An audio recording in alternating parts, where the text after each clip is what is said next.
Hello दोस्तों, मैं सरला Yadav SY Hindi platform पर एक बार फिर से आप सभी का हार्दिक अभिनंदन करती हूं। और आज हम लेकर आए हैं नमक का दरोगा पाठ की वीडियो आप सभी के सामने, जो कि आरो भाग 1 में दिया गया है आपका। और ये स्पेशल रहने वाली है वीडियो PGT एस्टेट वाले स्टूडेंट के लिए, और PGT एस्टेट और HPSC स्टूडेंट सभी के लिए महत्वपूर्ण रहने वाला है। जहाँ पर भी आपकी 11th 12th की जो NCERT जहाँ भी पूछी जाती है, वहाँ पर हर जगह ये महत्वपूर्ण रहने वाली है वीडियो। तो आज के पाठ का नाम है हमारा नमक का दरोगा, और इसके लेखक हैं, ये एक कहानी है, विधा की दृष्टि से एक कहानी है।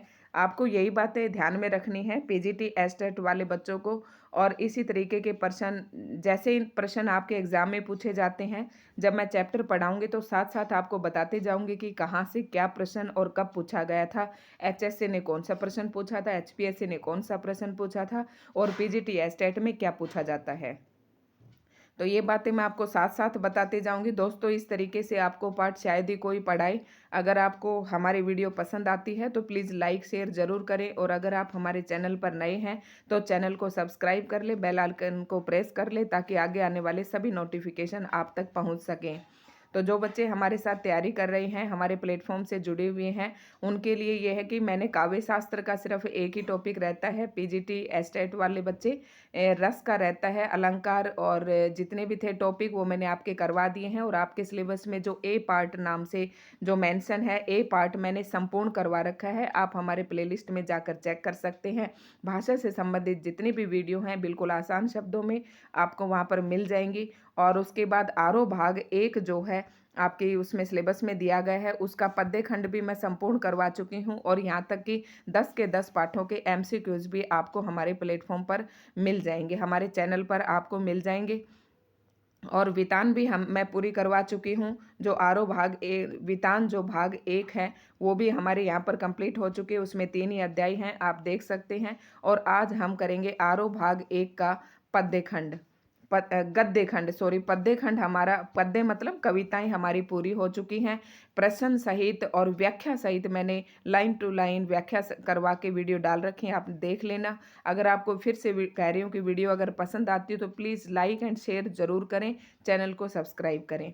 और आज हम पढ़ेंगे गद्य खंड। 2 ही विधाएं होती हैं हमारे इसमें, और एक चंपू विधा भी होती है जिसमें गद्य और पद दोनों होते हैं। ये मैंने इसलिए बताया, कई बार प्रश्न पेपर में पूछ लेते हैं।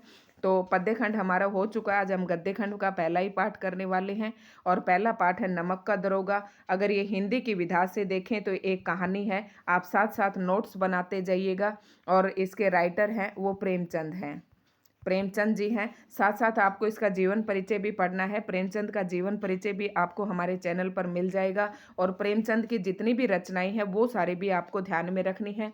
तो मैं ये कहूँगी कि प्रेमचंद का जीवन परिचय आपको ज़रूर पढ़ना है। एक बार मैं आपको प्रेमचंद का जीवन परिचय दिखा देती हूँ, क्योंकि ये मैं जीवन परिचय पर जो है पूरी एक वीडियो बना चुकी हूँ। सेम टू सेम यही है आपका, आप देख सकते हैं। मैंने ये पहले ही पढ़ा दिए थे, ठीक है, जीवन परिचय।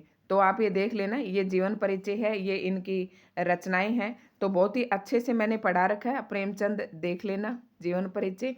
और अब यहाँ पर मैं दोबारा टाइम वेस्ट नहीं करना चाहूँगी। अब हम पढ़ेंगे यहाँ पर सिर्फ लेसन की डिटेल। और पाठ की शुरुआत करते हैं, नमक का दरोगा। और इस पाठ में देखते हैं कि क्या बताया गया है। तो यहाँ से प्रश्न 1 जरूर पूछा जाता है, HPSC सब्जेक्टिव वालों के लिए भी महत्वपूर्ण रहने वाला है, वो भी इसे ध्यान से देखेंगे।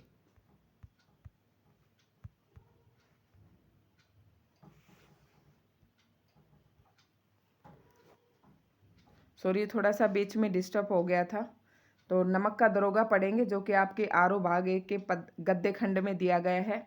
और इसमें एक ईमानदार, आपको सबसे पहले इसमें कहानी के जो पात्र हैं उनको ध्यान में रखना है। पात्र का स्वभाव कैसा है, और आपसे पात्र का स्वभाव कैसा है, यही प्रश्न एक बार अभी HPSC स्क्रीनिंग में पूछा गया था कि जो दरोगा है, दरोगा का नाम यहाँ पर वंशीधर है। मैं साथ साथ आपको बताते जाऊंगी जो आपके पात्र यहाँ पर आते जाएंगे। और बच्चों ने गलती ये की थी कि मुंशी वंशीधर के नाम से पूछा था। तो मुंशी वंशीधर इस एक शब्द थे, वो किसके द्वारा कहे गए थे। तो अभी मैं जब आएगा वहीं पर आपको बताते जाऊंगी। वंशीधर है इसमें, जो एक दरोगा हैं, सिपाही के पद पर हैं, किस तरीके ईमानदारी से वो अपने कार्य का अपने निर्वाह करते हैं, ये इस पाठ में दिखाया गया है। पाठ को पढ़ लेते हैं। एचपीएससी वाले स्टूडेंट के लिए भी महत्वपूर्ण है, और जो बच्चे पीजीटी या स्टेट के हैं वो साथ साथ इनमें से ऑब्जेक्टिव क्वेश्चन बनाने की कोशिश करना, और वैसे मैं डाल भी दूंगी आपके लिए ऑब्जेक्टिव।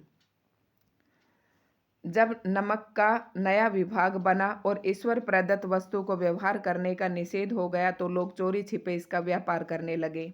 मतलब नमक का एक नया विभाग बना और ईश्वर प्रदत्त मतलब भगवान का द्वारा जो दी गई वस्तुएं हैं उनका व्यवहार करना, मतलब लेन देन करना, बेचना, ये ठीक नहीं था।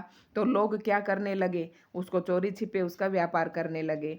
अनेक प्रकार के छल प्रपंचों का सूत्रपात हुआ, मतलब अनेक प्रकार के चक्र चलाए गए, उनको बेचने के लिए योजनाएं बनाई गई। कोई घूस से काम निकालता था, कोई चालाकी से। अधिकारियों के पो 12 थे, मतलब अधिकारियों के पो 12 थे, मतलब ये आपका मुहावरा है यहाँ पर। पो 12 होना, फायदा ही फायदा होना।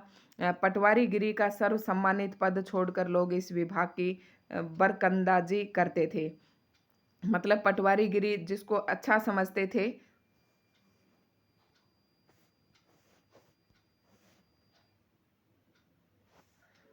पटवारी गिरी और इसको छोड़कर बरकंदाजी करते थे। इसके दरोगा पद के लिए तो वकीलों का भी जी ललचाता था। मतलब ये पद जो है ना सभी को अच्छा लगता था, क्योंकि इसमें अच्छी खासी कमाई होती थी। लोग इसी पद पर अपना कार्य करना चाहते थे, नौकरी करना चाहते थे। आज के समाज में भी यही है कि जहाँ पर पता है कि ऊपर का पैसा ज़्यादा बनेगा, वहीं पर नौकरी करना चाहते हैं। इसके दरोगा पद के लिए तो वकीलों का भी जी ललचाता था। यह वह समय था जब अंग्रेजी शिक्षा और ईसाई मत को लोग एक ही वस्तु समझते थे।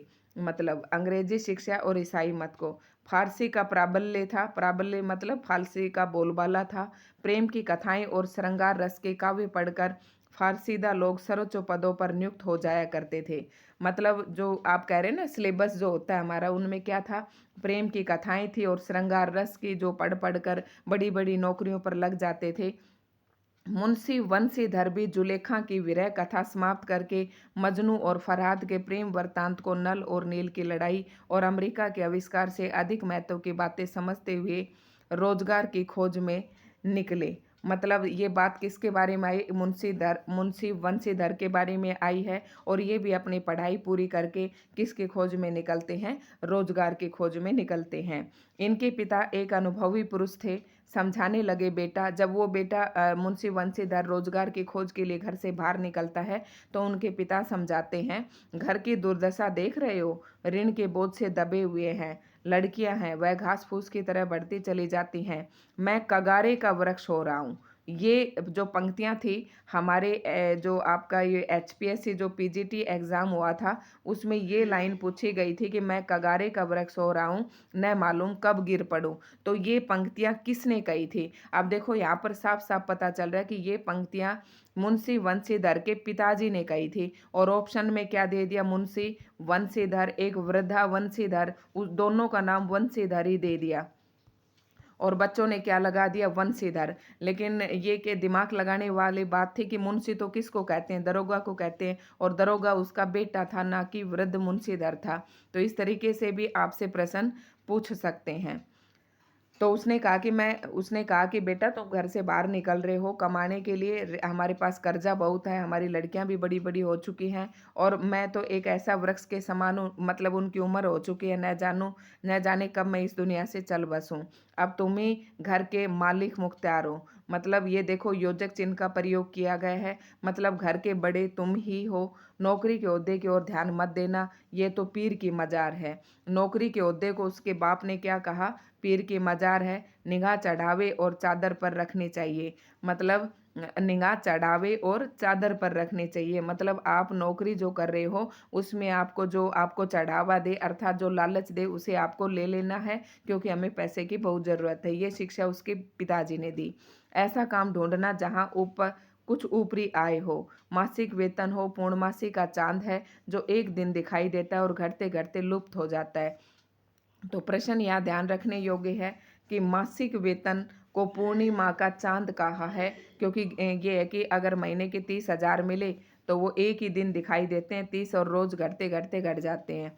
मनुष्य वेतन मनुष्य देता है, इसी से उसमें वृद्धि नहीं होती। ऊपरी आमदनी अच्छा ये क्या कहा घटते घटते लुप्त हो जाता है। ऊपरी आय बहता हुआ स्रोत है। मतलब आय हमेशा ऊपरी आय हमेशा आती रहती है, जिससे सदैव प्यास बुझती है। केवल मनुष्य देता है, उसी में वृद्धि नहीं होती। वेतन मनुष्य देता है, इसी से इसमें वृद्धि नहीं होती। ऊपरी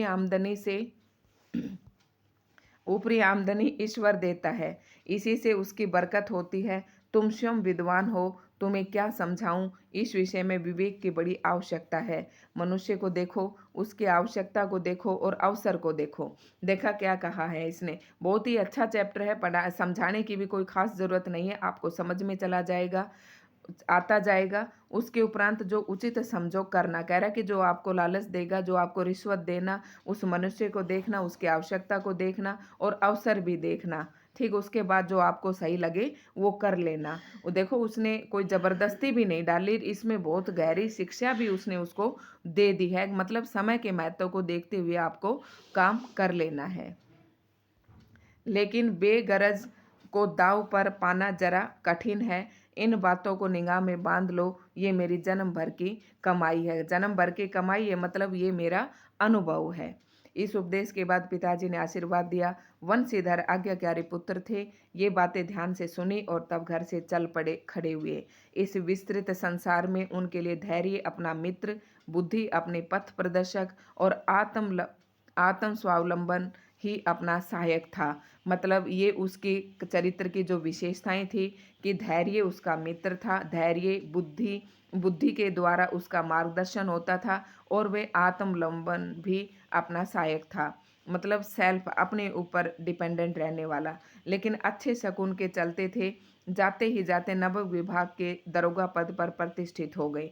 मतलब जैसे ही वो नौकरी के रोजगार में बाहर निकले तो नमक विभाग के दरोगा के पद पर उन्हें नौकरी मिल गई। ठीक है, तो आपसे पूछ ले कि मुंशी वंशीधर किस उस पर पद पर थे, तो नमक विभाग में दरोगा के पद पर थे। वेतन अच्छा और ऊपरी आय का तो ठिकाना ही नहीं था। वृद्ध मुंशी जी को सुख संवाद मिला तो फूले न समाई। वृद्ध मुंशी जी, ये उनके पिताजी के लिए प्रयोग किया गया है। मतलब जब उनको ये समाचार मिला कि तुम्हारा बेटा नौकरी लग गया है तो वह फूले न समाया। ये मुहावरा है, आप पर फूला न समाना, अत्यधिक प्रसन्न होना। महाजन कुछ नरम पड़े, कलवार की आशलता लहलाई, पड़ोसियों के हृदय में शूल उठने लगे। पड़ोसी तो जलते ही हैं।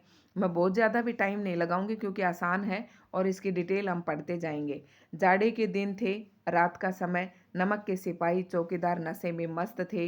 मुंशी वंशीधर को यहाँ आए अभी 6 महीने से अधिक न हुए थे, लेकिन इस थोड़े समय में ही उन्होंने अपनी कार्य कुशलता और उत्तम आचार से अफसरों को मोहित कर लिया था। अफसर लोग उन पर बहुत विश्वास करने लगे। नमक के दफ्तर से 1 मील पूर्व की ओर जमुना नदी बहती थी। बना लेना कि जमुना नदी दफ्तर के नमक के दफ्तर से 1 मील दूर कौन सी नदी बहती थी? जमुना नदी बहती थी। उस पर नाव का एक पुल बना हुआ था। दरोगा जी किवाड़ बंद किए मीठी नींद में सो रहे थे। अचानक आंख खुली तो नदी के प्रवाह की जगह गाड़ियों की गड़गड़ाहट तथा मल्लाहों का कोलाहल सुनाई दिया। अब देखते हैं क्या होता है। उठ बैठे, इतनी रात गए गाड़ियां क्यों नदी के पार जाती हैं? अवश्य कुछ ना कुछ गोलमाल है। तर्क ने भ्रम को पुष्ट किया। वर्दी पहनी, तमचा जेब में रखा, तमचा मतलब बंदूक को। बात की बात में घोड़ा बढ़ाए हुए पुल पर आ पहुंचे। गाड़ियों की एक लंबी कतार पुल के पार जाती दिखी। डांट कर पूछा, किसकी गाड़ियां हैं? मतलब दरोगा है तो ये तो पूछ सकता है कि किसकी गाड़ियां हैं। उसके बाद आता है आपका, थोड़ी देर तक सन्नाटा रहा। आदमियों में कुछ कानाफूसी हुई, तब आगे वाले ने कहा, पंडित ओलोपी दीन के। मतलब ये जो लोग थे जो घोड़ों पर सवार होकर गाड़ियों में सवार होकर आ रहे थे, ये नमक का व्यापार करते थे और नमक का व्यापार करना गैर कानूनी था। और ओलोपी दीन के बंदे थे जो नमक का व्यापार करते थे रात्रि के समय में। कौन पंडित आलोपी दीन? मतलब दरोगा जी कहते हैं कि कौन है ये पंडित? दातागंज के। आपसे पूछ सकते हैं कि आलोपी दीन कहाँ का पंडित था, तो दातागंज के पंडित थे। इसी तरीके के प्रश्न पूछते हैं और हम पजल्ड हो जाते हैं। मुंशी वंशीधर चौके। पंडित आलोपीदीन इस इलाका के सबसे प्रतिष्ठित वो जमींदार था। लाखों रुपए का लेन देन करते थे। इधर छोटे से बड़े कौन ऐसे थे जो उनके ऋणी न हो, मतलब सभी को वो कर्जा देता था, उधार देता था। व्यापार भी लंबा चौड़ा था। बड़े चलते पुर्जे आदमी थे।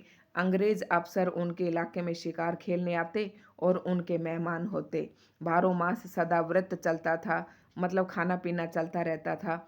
मुंशी जी ने पूछा, गाड़ियां कहाँ जाएंगी? उत्तर मिला, कानपुर। ये प्रश्न भी मोस्ट इम्पोर्टेंट है। ये भी HPSC स्क्रीनिंग में पूछा गया था कि वो गाड़ियां कहाँ जा रही थी, तो कहाँ जा रही थी? कानपुर जा रही थी। तो मैं ये कह रही हूँ कि इस बार ये प्रश्न पूछा, हो सकता है आपसे कोई और प्रश्न पूछ ले, तो आप लाइन टू लाइन मोटे मोटे प्रश्नों को नोट करते हुए जाइए और अपने खुद के ऑब्जेक्टिव बनाइए, ठीक है। लेकिन इस प्रश्न पर कि इनमें क्या है, सन्नाटा छा गया। जब दरोगा ने पूछा कि तुम्हारी गाड़ियाँ कहाँ जा रही है, तो उन्होंने कहा कानपुर जा रही हैं। इन गाड़ियों में क्या है? तो वो थोड़ी देर के लिए चुप हो गए। दरोगा साहब का संदेह और भी बढ़ गया। कुछ देर तक उत्तर की बाट देखकर वह जोर से बोले, क्या तुम सब गूंगे हो गए हो? हम पूछते हैं इनमें क्या लदा है। जब इस बार भी कोई उत्तर न मिला तो उन्होंने घोड़े की एक गाड़ी से निकालकर बोरे को टटोला। घोड़े को एक गाड़ी से निकालकर भ्रम दूर हो गया। ये नमक के ढेले थे। पंडित आलोपीदीन अपने सजीले रथ पर सवार कुछ सोते कुछ जागते चले आते थे। अचानक कई गाड़ी वालों ने घबराए हुए आकर जगाया और बोले, महाराज, दरोगा ने गाड़ियां रोक दी हैं। मतलब आलोपीदीन तक ये खबर मिल गई कि आपकी गाड़ियां पकड़ी गई हैं और घाट पर खड़े आपको बुला रही हैं। तो पंडित आलोपीदीन को मुंशी वंशीधर ने कहाँ पर बुलाया? घाट पर बुलाया, ठीक है। पंडित आलोपीदीन का लक्ष्मी जी पर अखंड विश्वास था। वह कहा करते थे कि संसार का तो कहना ही क्या, स्वर्ग में भी लक्ष्मी का ही राज है। उनका ये कहना यथार्थ ही था, यथार्थ भी था। यथार्थ का मतलब होता है वास्तविक सत्य। न्याय और नीति सब लक्ष्मी के ही खिलौने हैं। वो अपने मन ही मन में सोच रहा है, इन्हें वह जैसे चाहती है नचाती है। लेटे ही लेटे गर्व से बोले, चलो हम आते हैं। यह कहकर पंडित जी ने बड़ी निश्चिंतता से पान के बीड़े लगाकर खाए। फिर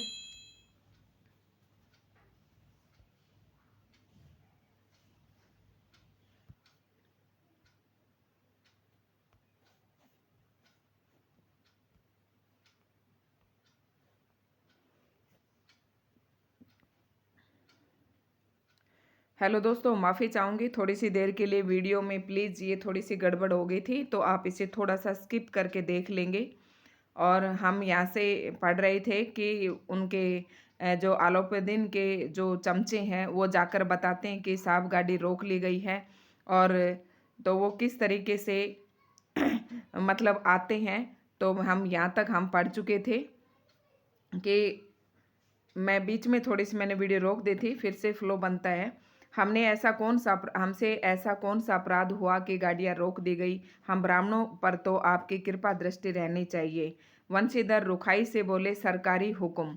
मतलब वो वंशीधर जी के पास आ जाते हैं आलोपीदीन उठकर, और फिर रुखाई से स्वर में कहते हैं कि कि जी किस प्रकार से आप ब्राह्मणों की आपने गाड़ियाँ रोक दी हैं। तो वंशीधर कहता है, दरोगा वंशीधर कहता है मुंशी वंशीधर की सरकारी हुक्म है, इसलिए मैंने आपकी गाड़ियां रोक दी। पंडित आलोपीदीन ने हंसकर कहा, हम सरकारी हुक्म को नहीं जानते और न सरकार को। हमारी सरकार तो आप ही हैं। हमारा और आपका तो घर का मामला है। हम कभी आपसे बाहर हो सकते हैं। आपने व्यर्थ का कष्ट उठाया। ये हो नहीं सकता कि इधर से जाएं और इस घाट के देवता को भेंट न चढ़ाएं। भेंट न चढ़ाएं मतलब कुछ मतलब घूसखोरी ना दे। मैं तो आपकी सेवा में स्वयं ही आ रहा था।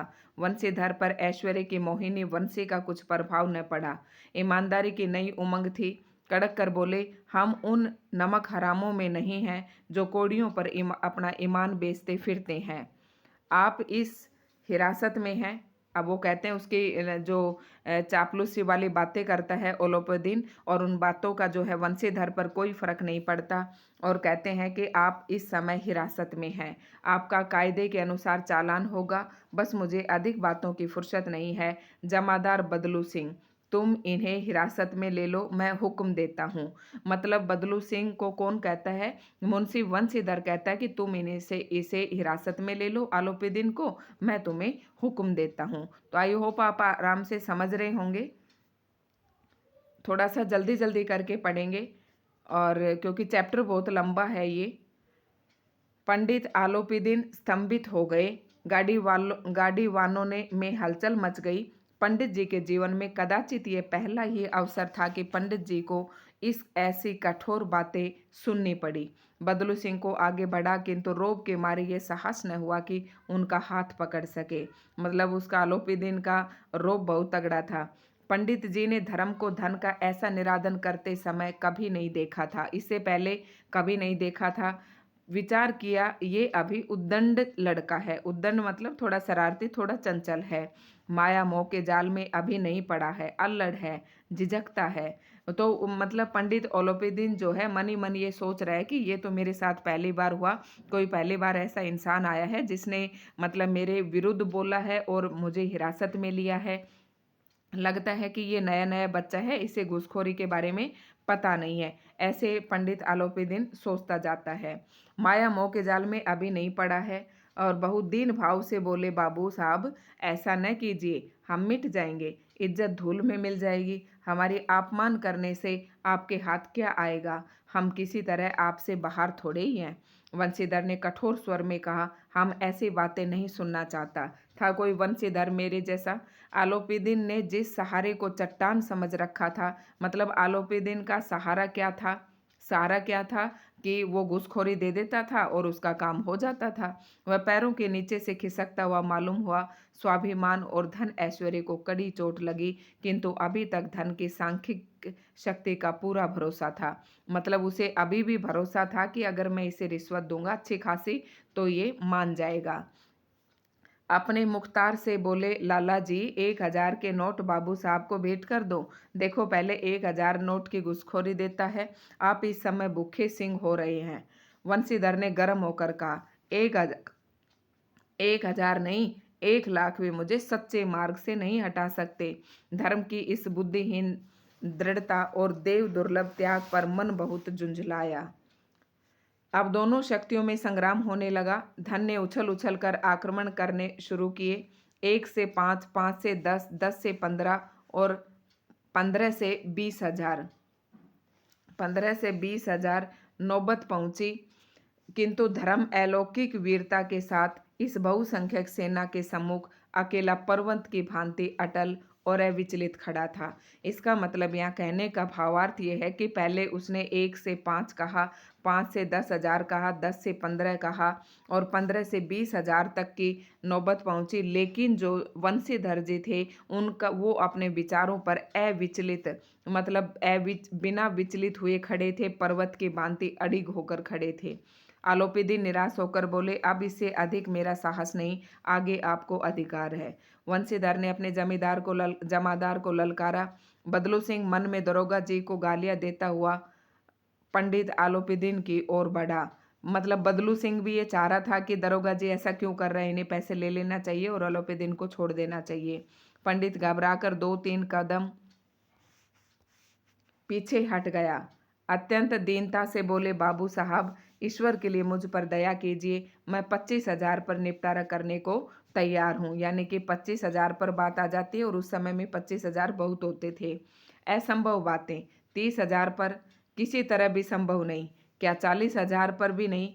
40,000 नहीं, 40 लाख पर भी असंभव है। बदलू सिंह, इस आदमी को अभी हिरासत में ले लो, अब मैं एक शब्द भी नहीं सुनना चाहता। ऐसे कौन बोल रहा है? मुंशी वंशीधर। धर्म ने धन को पैरों तले कुचल डाला। मतलब धर्म, यहाँ पर किस किस की बातें हो रही हैं? धर्म और पैसे की, धर्म और धन की जीत हो रही है। धर्म और धन की बातें हो रही हैं और लास्ट में देखते हैं कि मुंशी प्रेमचंद जी ने इस कहानी को इतने अच्छे तरीके से लिखा है और एक एक बात आपके सामने है कि धर्म की जीत होती है या धन की जीत होती है। ठीक है, धर्म अभी भी अपने अडिग खड़ा हुआ है जो कि वंशीधर के साथ है और जो धन है वो आलोपीदीन के साथ है। आलोपीदीन ने एक हष्ट पुष्ट मनुष्य को हथकड़ियां लिए हुए अपनी तरफ आते देखा। चारों ओर निराशा और कातर दृष्टि से देखने लगे। इसके बाद एकाएक मूर्छित होकर गिर पड़े। दुनिया सोती थी, पर दुनिया की जीभ जागती थी। सवेरे देखे तो बालक वृद्ध सबके मुंह से यही बात सुनाई देती थी। जिसे देखे वही पंडित जी के इस व्यवहार पर टीका टिप्पणी कर रहा था। निंदा की बौछारें हो रही थी, मानो संसार से अब पापी का पाप कट गया। पानी को दूध के नाम से बेचने वाला ग्वाला, कल्पित रोजना मचे भरने वाले अधिकारी वर्ग, रेल में बिना टिकट सफर करने वाले बाबू लोग, जाली दस्तावेज बनाने वाले सेठ और साहूकार, ये सब के सब देवताओं की भांति गर्दनें चला रहे थे। मतलब ये तो था पुलिस डिपार्टमेंट में होने वाला ये धंधाबाजी।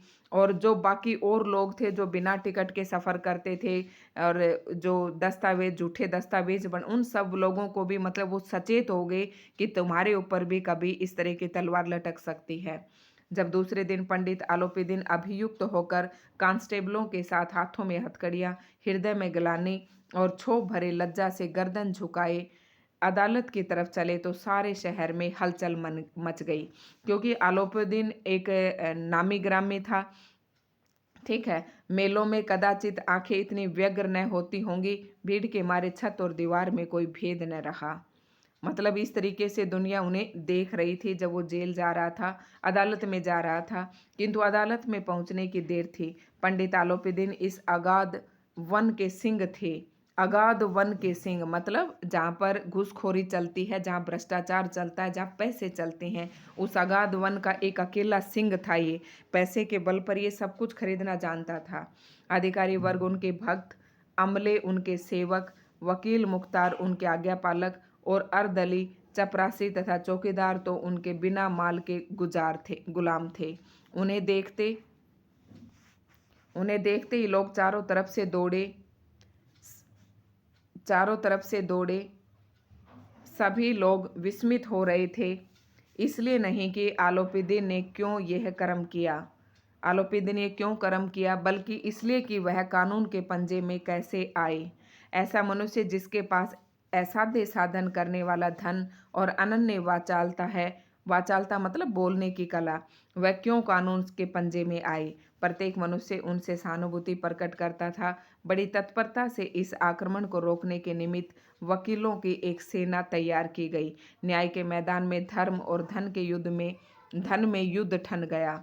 मतलब न्याय के मैदान में धर्म और धन के बीच में युद्ध ठन गया।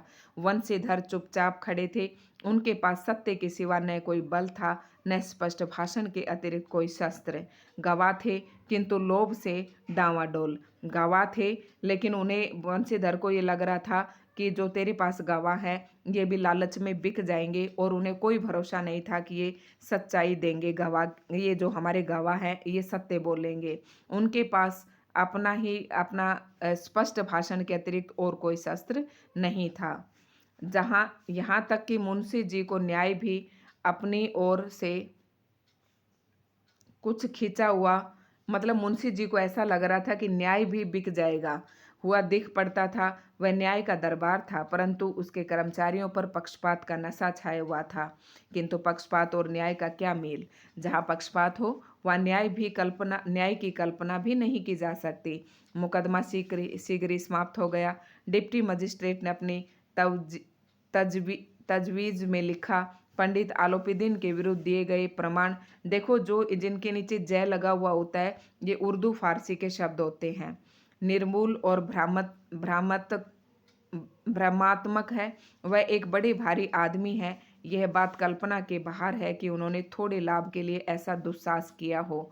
यद्यपि नमक के दरोगा मुंशी वंशीधर का अधिक दोष नहीं है, लेकिन यह बड़े खेद की बात है कि उसकी उद्दंडता और विचारहीनता के कारण एक भले मानुष को कष्ट झेलना पड़ा। अच्छा, वो भला मानुष कह रहे हैं उसे। हम प्रसन्न हैं कि वह अपने काम में से सजग और सचेत रहता है, किंतु नमक से मुकदमे की बढ़ी हुई नमक हलाली ने उसके विवेक और बुद्धि को भ्रष्ट कर दिया। भविष्य में उसे होशियार रहना चाहिए। वकीलों ने ये फैसला सुना और उछल पड़े। ठीक है, मतलब ये सारा फैसला दिया कोर्ट के जज ने कि मानते हैं कि ये बच्चा थोड़ा अपने काम के प्रति सजग है, लेकिन इतने बड़े भले मानुस को इसने कष्ट दिया है, ठीक है, और ये इसने अपने विवेक और बुद्धि को थोड़ा सा भ्रष्ट कर दिया इस नमक हलाले के चक्कर में आकर। देखो दरोगा को ही उल्टा मतलब गलत साबित कर दिया उन्होंने, अदालत वालों ने। वकीलों ने यह फैसला सुना और उछल पड़े। पंडित आलोपीदीन मुस्कुराते हुए बाहर निकले। स्वजन बांधुओं ने रुपयों की लूट की। उदारता का सागर उमार पड़ा। उसकी लहरों ने अदालत की नींव तक हिला दी। जब वंशीधर बाहर निकले तो चारों ओर से उनके ऊपर व्यंग्य बाणों की वर्षा होने लगी। ऐसे कह रहे होंगे कि करके देख ली, दिखा दी अपनी ईमानदारी। चपरासियों ने झुक झुक कर सलाम किए, किंतु इस समय एक एक कटु वाक्य, एक एक संकेत उसकी गर्वाग्नि को प्रज्वलित कर रहा था। गर्व की अग्नि मतलब क्या हुआ कि वो तो भाई उसे गर्व था अपनी ईमानदारी पर, अपनी निष्पक्षता पर, ठीक है, अपनी सच्चाई पर उसे गर्व था। तो वो उसे अंदर से जला रही थी कि ये क्या हो गया। अब देखो इससे ज़्यादा आदमी कहाँ जाकर लड़ सकता है। कदाचित इस मुकदमे में सफल होकर वह इस तरह अकड़ते हुए न चलते। आज उन्हें संसार का एक खेदजनक विचित्र अनुभव हुआ। न्याय और विद्वता, लंबी चौड़ी उपाधियां, बड़ी बड़ी दाढ़ियां, ढीले चोंगे एक भी सच्चे आदर के पात्र नहीं हैं। ये किसके बारे में कही गई है ये बातें कि मतलब न्याय और विद्वता कि जो बड़े बड़े जज बैठे हैं, जो बड़ी बड़ी उपाधियों पर बैठे हुए हैं, जो ये चोगे पहन रखा अर्थात जो वकील हैं, इनमें एक भी सच्चा आदर का पात्र नहीं है। वंशीधर ने धन से बैर मोल लिया था, उसका मूल्य चुकाना अनिवार्य था। कठिनता से एक सप्ताह बीता होगा कि मुअत्तली का परवाना आ गया। मुअत्तली मतलब उसके बदले का, ट्रांसफर का परवाना आ गया। कार्यपरायणता का दंड मिला। बेचारे भग्न हृदय, शोक और खेद से व्यथित घर को चले। बूढ़े, अच्छा मुअत्तली वो था, तबादला नहीं, उसे वो कर दिया होगा। देखते हैं भाई इसका क्या मतलब दिया, उसको स्थानांतरण किया या उसको जैसे सस्पेंड कहते हैं ना जिसे, वो कर दिया। बूढ़े मुंशी जी तो पहले से ही कुड़ बुड़ा रहे थे कि चलते चलते इस लड़के को समझाया था, लेकिन इसने एक न सुनी। अब मनमानी करता है। हम तो कलवार और हाँ वही होगा इसका मतलब, उसको सस्पेंड कर दिया जाता है उसकी नौकरी से, ठीक है। आज सब मनमानी करता है। हम तो कलवार और कसाई के तगादे सहे बुढ़ापे में भगत बनकर बैठे और यहाँ बस वही सूखी तनख्वाह। हमने भी तो नौकरी की है और कोई ओहदेदार नहीं थे, लेकिन काम किया, दिल खोल कर किया। और आप ईमानदारी बनने चले। घर में चाहे अंधेरा, इसके बाप सुना रहे हैं ये सारा जब वो घर आते हैं, जब घर में चाहे अंधेरा हो मस्जिद में अवश्य दिया जलाएंगे। खेद ऐसी समझ पर पढ़ना लिखना सब अकारथ गया। उस इसके थोड़े ही दिनों बाद जब मुंशी वंशीधर इस दुरावस्था में, देखो ये दुरावस्था जो शब्द है ये वर्तनी में बहुत पूछा जाता है, और आपको दुर्वस्था लिख के देंगे तो ये गलत है, सही होगा इसका दुरावस्था। ये आपको याद रखना है, ध्यान रखना है। घर पहुंचे और बूढ़े पिताजी ने समाचार सुना तो सिर पीट लिया। बोले जी चाहता है कि तुम्हारा और अपना सिर फोड़ लूं। बहुत देर तक पछता पछता कर हाथ मलते रहे। क्रोध में कुछ कठोर बातें भी कही, और यदि वंशीधर वहां से टल न जाते तो अवश्य ही वह क्रोध विकट रूप धारण करता। वृद्धा माता को भी दुख हुआ। जगन्नाथ और रामेश्वर यात्रा की कामनाएं मिट्टी में मिल गई। मतलब उनके माताजी ने जगन्नाथ और रामेश्वर यात्रा की कामना कर रखी थी कि वहां घूमेंगे, पैसा आएगा तो। पत्नी ने तो कई दिनों से सीधे मुंह तक बात भी नहीं की। वाह भाई। इसी प्रकार एक सप्ताह बीत गया। संध्या का समय था। बूढ़े मुंशी जी बैठे राम नाम की माला जप रहे थे। इसी समय उनके द्वार पर सजा हुआ रथ आकर रुका। हरे और गुलाबी पर्दे, पछैये बैलों की जोड़ी, उनकी गर्दनों में नीले धागे, सींगे पीतल से जड़ी हुई। वाह। कई नौकर लाठियां कंधों पर रखे साथ थे। मुंशी जी अगवानी को दौड़े। देखा तो पंडित आलोपीदीन है। झुककर दंडवत की और चलो चप्पो की बातें करने लगे, लल्लो चप्पो की बातें करने लगे। मतलब उनके पापा जी ये शो कर रहे थे, पिताजी वंशीधर के, कि चलो चलो कोई बात नहीं, ये लोग इतनी गलती होने के बाद भी हमारे घर चलकर आ गए। हमारा भाग्य उदय हुआ जो आपके चरण इस द्वार पर आए। आप हमारे पूज्य देवता हैं। आपको कौन सा मुंह दिखावे, मुंह में तो कालिख लगी हुई है। किंतु क्या करे, लड़का अभागा कपूत है, नहीं तो आपसे क्यों मुंह छिपाना पड़ता। ईश्वर ने संतान चाहे रखे पर ऐसी संतान न दे। ओलोपीदिन ने कहा नहीं भाई साहब, ऐसा न कहिए। अब देखना, आलोपीदिन जो है अपने दूसरे स्वभाव में आकर ही यहाँ पर आए हैं। मुंशी जी ने चकित होकर कहा, ऐसे संतान को और क्या कहूँ। आलोपीदिन ने वात्सल्यपूर्वक स्वर में कहा। वात्सल्य क्या होता है? जो अपने संतान के प्रति जो प्रेम होता है उसे वात्सल्य प्रेम कहते हैं। कहा, कुल तिलक और पुरुषों की कीर्ति उज्जवल करने वाले संसार में ऐसे कितने धर्मपरायण मनुष्य हैं जो धर्म पर अपना सब कुछ अर्पण कर सके। तो पूछ रहा है, आलोपीदीन कह रहा है कि ऐसे लोग नहीं है इस समाज में जो सब कुछ अपने धर्म के नाम पर वो कर दें। पंडित आलोपीदीन ने वंशीधर से कहा, दरोगा जी, इसे खुशामद न समझिए। खुशामद करने के लिए मुझे इतना कष्ट उठाने की जरूरत न थी। उस रात को आपने अपने अधिकार बल से मुझे अपनी हिरासत में लिया था, किंतु आज मैं स्वेच्छा से आपकी हिरासत में आया हूँ। देखो, आलोपीदीन जो है वापिस दरोगा वंशीधर के पास आ जाता है और कहता है कि उस दिन तो आपने मुझे हिरासत में लिया था, लेकिन आज मैं अपनी इच्छा से आया हूँ। मैंने हजारों रईस और अमीर देखे, हजारों उच्च पदाधिकारी से काम पड़ा, किंतु मुझे परास्त किया तो सिर्फ आपने। मतलब उसकी ईमानदारी के आगे आलोपीदीन भी झुक गए। तो इसे कहते हैं धन पर धर्म की जीत। ये इस पाठ में दिखाया गया है और ये एक खासियत रही है मुंशी प्रेमचंद जी के साहित्य की कि ये लास्ट में कहानी का जो एंड है वो सकारात्मक दिखाते हैं, ताकि लोगों के अंदर एक अच्छी सीख और एक अच्छी शिक्षा लोगों तक जाए। अपने धन का गुलाम कह रहा कि मैंने सबको अपना और अपने धन का गुलाम बनाकर छोड़ दिया। मुझे आज्ञा दीजिए कि आपसे कुछ भी न करूं। देखो, अब उसे आज्ञा लेकर बोलेगा। वंशीधर ने आलोपीदीन को आते देखा तो उठकर सत्कार किया, किंतु स्वाभिमान सहित। समझ गए कि यह महाशय मुझे लज्जित करने और जलाने आए हैं। क्षमा प्रार्थना कर चेष्टा नहीं की, वरना उन्हें अपने पिता की ये ठकुर सुहाती की बात असहाय सी प्रतीत हुई।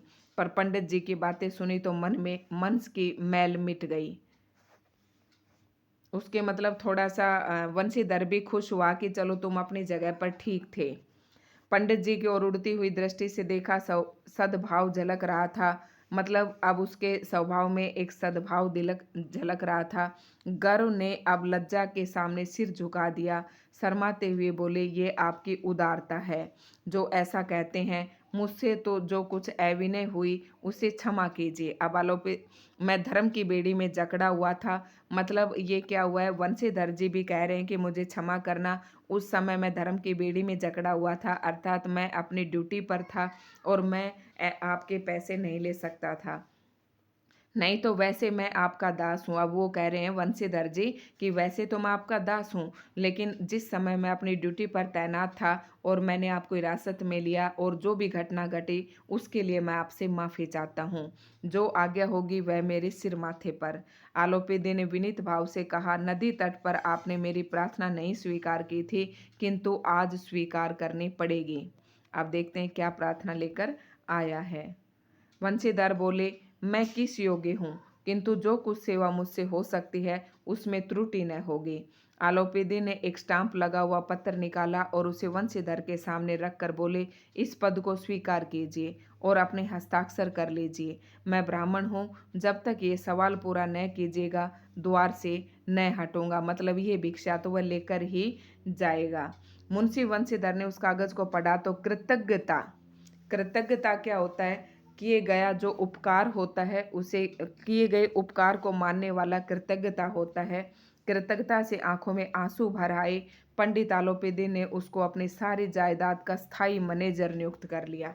अब ये प्रश्न आपसे पूछ सकते हैं कि पंडित आलोपीदीन ने मुंशी वंशीधर को कौन सा पद दिया? तो उसने अपने सारी जायदाद का स्थायी मैनेजर नियत कर लिया। 6,000 वार्षिक वेतन के अतिरिक्त रोजाना खर्च अलग, सवारी के लिए घोड़े, रहने के लिए बंगला, नौकर चाकर मुफ्त में। कंपित स्वर में बोले, पंडित जी, मुझ में इतनी सामर्थ्य नहीं है कि आपकी उदारता की प्रशंसा कर सकूं, किंतु मैं ऐसे उच्च पद के योग्य भी नहीं हूँ। आलोपीदीन हंसकर बोले, मुझे इस समय एक अयोग्य मनुष्य की जरूरत है। मतलब पंडित आलोपीदीन ने कहा कि अगर तुम भी योग्य नहीं हो ना, तो ये समझ लो कि मुझे तो तुम जैसे एक अयोग्य व्यक्ति की ही जरूरत है। इससे कहते हैं कि सच्चाई की जीत हमेशा एक दिन होती है। मनुष्य को जो है सच्चाई और ईमानदारी की जो नीयत है वो कभी भी नहीं छोड़नी चाहिए। इसका परिणाम जरूर आता है, लेकिन थोड़ा देर से आता है, और जीत भी हमेशा सच्चाई और ईमानदारी की होती है। इसलिए मैं इस पाठ के माध्यम से भी यही संदेश देना चाहता हूँ कि हम सबको भी मतलब हमेशा सच्चाई के मार्ग पर अडिग रहना चाहिए। वंशीधर ने गंभीर भाव से कहा, यो मैं आपका दास हूँ। आप जैसे कीर्तिवान सज्जन पुरुष की सेवा करना मेरे लिए सौभाग्य की बात है, किंतु मुझ में न विद्या है, न बुद्धि, न वह स्वभाव है जो इन त्रुटियों की पूर्ति कर देता है। मतलब जो गलतियां हुई है उस तरीके का ना ही मेरे अंदर कोई विद्या है, न मेरा बुद्धि है, और ना ही मेरा स्वभाव है कि मैंने जो गलतियां की उनकी मैं पूर्ति कर सकूं। ऐसे महान कार्य के लिए एक बड़े मर्मज्ञ अनुभवी मनुष्य की जरूरत है। तो उसने वंशीधर ने कहा कि आपको मेरे अंदर जो आप मुझे ओहदा दे रहे हैं उसके हिसाब से मेरे पास काम करने की ताकत नहीं है। आप इस काम के लिए कोई अनुभवी मनुष्य की जरूरत होगी आपको। आलोपीदीन ने कलम दान से कलम निकाली और उसे वंशीधर के हाथ में देकर बोले, न मुझे विद्वता की चाह है, न अनुभव की, न मर्मज्ञता की, न कार्य कुशलता की। इन गुणों के महत्व का परिचय खूब पा चुका हूँ। कह रहा है कि इन गुणों के बारे में तो मैं जो महत्व है इन गुणों का वो सभी गुण मैं तुम्हारे अंदर देख चुका हूँ। अब सौभाग्य और सुअवसर ने मुझे वह मोती दे दिया है जिसके सामने योग्यता और विद्वता की चमक फीकी पड़ जाती है। ये कलम लीजिए, अधिक सोच विचार न कीजिए, दस्तखत कीजिए। परमात्मा से यही प्रार्थना है कि वह आपको सदैव वही नदी के किनारे वाला बैमुरोवत, उद्दंड, कठोर परंतु धर्मनिष्ठ दरोगा बनाए रखे। तो ये था इस पाठ का, और देख लेते हैं आगे। अभी और है भाई। तो बंशीधर की आंखें हड़बड़ा आई, हृदय के संकुचित पात्र में इतना एहसास न समा सका। देखो, वंशीधर की आंखें डबडबा आई, मतलब आंखों में आंसू आ गए। आंखें डबडबाना, आंखें भराना, हृदय के संकुचित पात्र मतलब जो छोटा सा हृदय था उसके अंदर इतना बड़ा एहसान नहीं समा सका। क्योंकि एहसान इसको क्यों मान रहे वंशीधर? क्योंकि आलोपीदीन के इस केस के कारण ही उसकी ड्यूटी गई थी, उसकी नौकरी उसके हाथ से चली गई थी, और अब वही जो आलोपीदीन है उसको इतना बड़ा पद देने के लिए आया है। और आलोपीदीन को भी इस बात का एहसास हो जाता है कि तेरी वजह से ही एक सच्चा, नेक और ईमानदार जो दरोगा है उसकी नौकरी हाथ से गई है। एक बार फिर पंडित जी की ओर भक्ति और श्रद्धा की दृष्टि से देखा और कांपते हुए हाथ से मनेजरी के कागज पर हस्ताक्षर कर दिए। आलोपीदीन ने प्रफुल्लित होकर उन्हें गले लगा लिया। तो ये था हमारा दरोगा का पाठ, और यहाँ से प्रश्न जरूर पूछा जाता है। ठीक है, और प्रश्न देख लेते हैं। तो प्रश्न तो पाठ पढ़ने के बाद शायद आप, ठीक है, कर ही लोगे, और ज़्यादा तो इसमें नहीं है। भाषा की बात देख लेते हैं। ठीक है, भाषा किस प्रकार की है? भाषा की चित्रात्मकता देखो, जैसे जैसे आपने पूरी कहानी पढ़ी तो आपकी आंखों के सामने एक चित्र सा, जैसे कि वो स्टोरी हमारी आंखों के सामने ही घूम रही है। लोकोक्ति और मुहावरों के जानदार उपयोग, हिंदी उर्दू के साझा रूप एवं बोलचाल की भाषा के लिहाज से ये कहानी अद्भुत है। कहानी में से फिर ये तो है,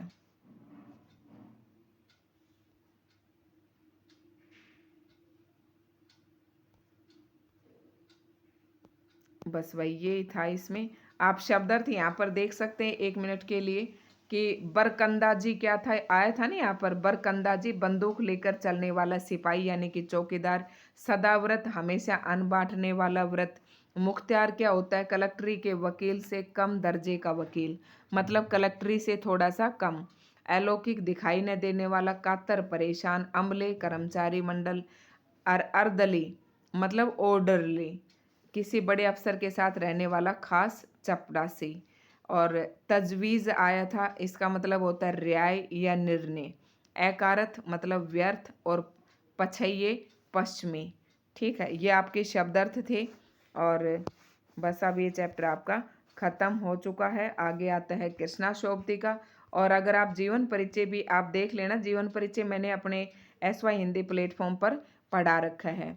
तो दोस्तों ये था हमारा आज का चैप्टर। वीडियो आपको कैसी लगी? लाइन टू लाइन इसलिए पढ़ाया है कि आपका एक भी प्रश्न यहाँ से न छूटे, क्योंकि हो सकता था हम पाठ का सार भी करवा देते आपको, लेकिन आजकल जो एग्जामिनर है वो NCERT की बुक से ही पूछता है, सीधे सीधे यहीं से लाइन उठाता है। तो आपको एक बार चैप्टर ये पूरा अपनी निगाह से निकालना है। तो ये था हमें कि इससे यही पता चलता है कि आदमी को हमेशा हमेशा नेक दिल होना चाहिए, सच्चाई और ईमानदारी की राह पर चलना चाहिए। उसके सामने जो बड़े बड़े लोग हैं वो भी घुटने टेक देते हैं। तो दोस्तों अगर आपको वीडियो पसंद आई तो लाइक शेयर करें। अगर आप हमारे चैनल पर नए हैं तो चैनल को सब्सक्राइब कर लें। धन्यवाद।